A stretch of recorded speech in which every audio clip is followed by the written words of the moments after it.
Vous vous rappelez de l'épisode 1? Maintenant oui.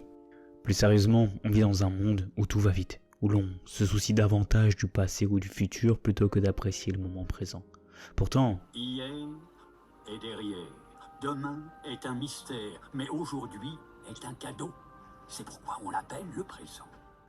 il faut avoir conscience du passé pour savoir qui l'on est et conscience du futur pour savoir où l'on va, mais s'ancrer dans le présent pour vivre pleinement.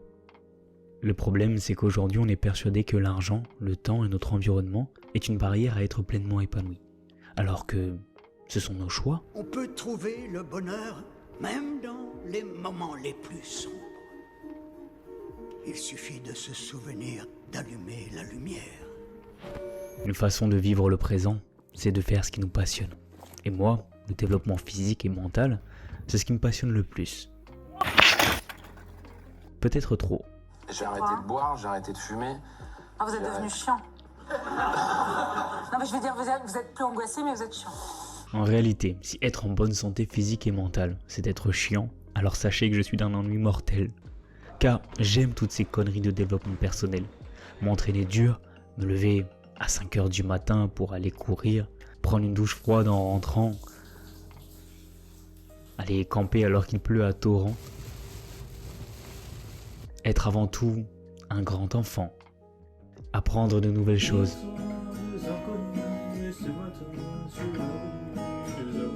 Dépasser mes peurs. Il me reste pas grand chose, hein. Mais j'ai peur. Parce que c'est dans tous ces moments que je ne triche pas, où je suis pleinement présent, où je me rends compte à quel point on se limite au quotidien, à quel point on n'apprécie pas suffisamment le cadeau d'avoir ouvert les yeux sur une nouvelle journée. Et parce que la seule chose qui compte, c'est de vivre ce moment présent, vivre ses rêves, être soi-même à 100%, parce que la réalité, il y aura toujours quelqu'un pour vous critiquer. Selon les études, la plupart des gens passent 47% de leur journée perdus dans leurs pensées, à imaginer un futur incertain ou à revivre le passé. À l'âge de 80 ans, 27, c'est le nombre d'années que l'on passe à dormir. À ça, si tu rajoutes le nombre d'années où l'on n'est pas dans l'instant présent, eh bien cela fait environ 54 ans. 54 ans où tu ne vis absolument pas l'instant présent. C'est comme si la moitié de notre vie nous échappait. Eckhart Tolle, auteur du célèbre livre Le pouvoir de l'instant présent, nous enseigne que la véritable souffrance vient de notre résistance à ce qui est. Et j'ajouterai à ça, croire que l'imaginaire est une part de la réalité. Il n'y a pas besoin d'être malade, pauvre ou seul pour être malheureux. Il suffit d'imaginer avoir attrapé un cancer, avoir tout perdu et se retrouver à la rue, ou encore être quitté par la personne que l'on aime le plus au monde. Même si cela n'est pas la réalité, nos émotions perçues seront exactement les mêmes. Quant à notre résistance à ce qui est, laisse-moi te raconter une histoire. Il y a un homme que j'ai croisé en plein hiver aux abords d'un lac magnifique, mais aussi gelé, et j'avais décidé d'aller m'y baigner. Alors oui, peut-être pas la meilleure idée, mais en tout cas c'était le défi que je m'étais donné.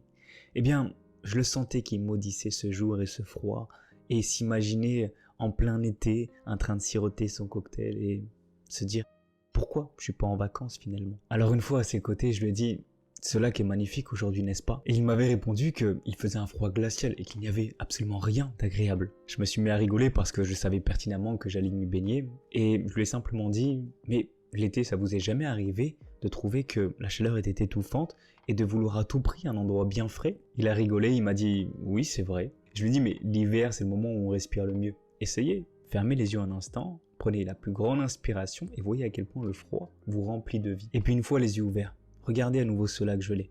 Regardez le soleil passer à travers les branches et tentez de vous réchauffer. Et puis, écoutez ce calme vous apaiser. Et ce qui m'a surpris le plus, c'est qu'il m'a écouté. Une fois terminé, il a eu un grand sourire et il est reparti en me disant « Merci jeune homme ». Pour finir sur la beauté du moment présent, si je te dis « Quel est ton problème actuellement ?» Eh bien, tu verras que le moment présent est quasiment toujours supportable. En réalité, ce sont nos pensées qui nous tourmentent. Alors, lorsque tu as besoin de revenir au présent, rappelle-toi de cette petite histoire où juste inspirer grandement et te focaliser sur les petits détails de ton environnement peuvent faire la différence. Bref, si tu te rappelles, dans ma première vidéo, je t'ai parlé de mon rêve et je décomposais ce rêve en plusieurs marches, plusieurs étapes que j'allais devoir effectuer. Eh bien, la réalité, c'est que dans tout ce processus, pour apprécier chaque étape, eh bien, il faut vivre l'instant présent. car en réalité, c'est le meilleur moyen de s'épanouir quotidiennement. Sinon, petit update, eh bien, j'ai signé mon CDI, je suis actuellement en période d'essai, il me reste encore un mois, donc j'arrive quasiment à la fin des étapes annoncées. Eh bien, la prochaine étape, ma prochaine marche, c'est de développer mes coachings basés sur le développement physique et mental. Et je suis convaincu que si tu apprends quelque chose, que tu le travailles suffisamment longtemps de manière régulière et intelligente, eh bien, l'objectif fixé sera à portée de main. Et dans mon objectif, dans mon rêve, ce n'est pas pour rien que je me mets régulièrement en défi et que je cherche constamment à améliorer mon mindset. En parlant de défi et de mindset, la semaine prochaine, je sors une nouvelle vidéo où j'ai fait 5 km de course à pied, 500 pompes, 200 tractions, 500 squats et 200 abdos tous les jours pendant une semaine. Alors petit teaser, c'était bien plus horrible que je ne le croyais. Mais force est de constater qu'il y a toujours des leçons à en tirer. Alors abonne-toi si tu veux voir cette vidéo et puis commente, like si tu as apprécié celle-ci pour me donner de la force et puis gagner en visibilité. Je te dis à la prochaine, c'était Sila, ciao.